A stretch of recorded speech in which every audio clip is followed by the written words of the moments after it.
Good morning, and a happy and wet Memorial Day weekend.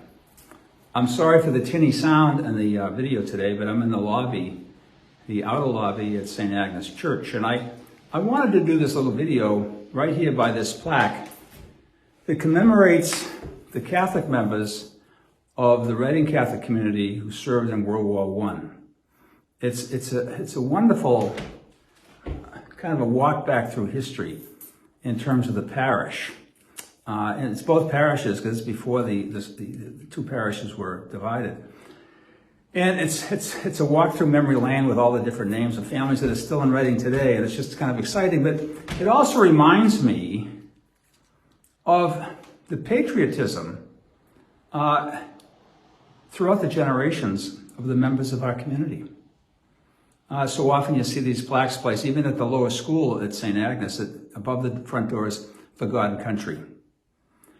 And so we're reminded of the sacrifices down through the ages of men and women who gave their lives for freedom, for liberty, which is a God-given right. We read that in the Declaration of Independence. Now, of course, Memorial Day started kind of as a result of Abraham Lincoln going to Gettysburg after the great, terrible battle of Gettysburg.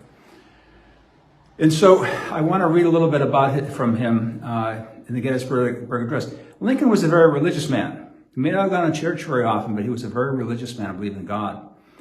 And so his speech that day was short, and this is part of it.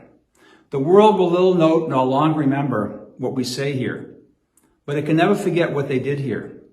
It is for us, the living, rather to be dedicated here to the unfinished work which they who fought here have thus so far nobly advanced.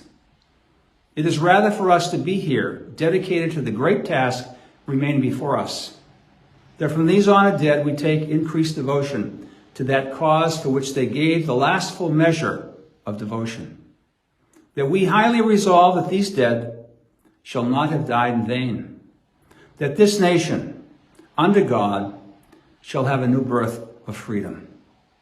What great sentiments. And to have this today is a reminder to us of what we're about in this country, the unfinished work of freedom, which we're all involved in. Now, yesterday we celebrated the great feast of the Holy Trinity, and the gospel that we used at that Mass was the great commission of Christ to the disciples, but also to us today in 2021. He said, "Go forth into all, making disciples in all nations, baptizing in the name of the Father, the Son, and the Holy Spirit." Let us rededicate our lives to the work of God, to the Great Commission. By the way we live our lives, that we create disciples for Christ, and so make our church stronger and better and more inclusive. God bless you now, and enjoy this day that we celebrate around the world. God bless.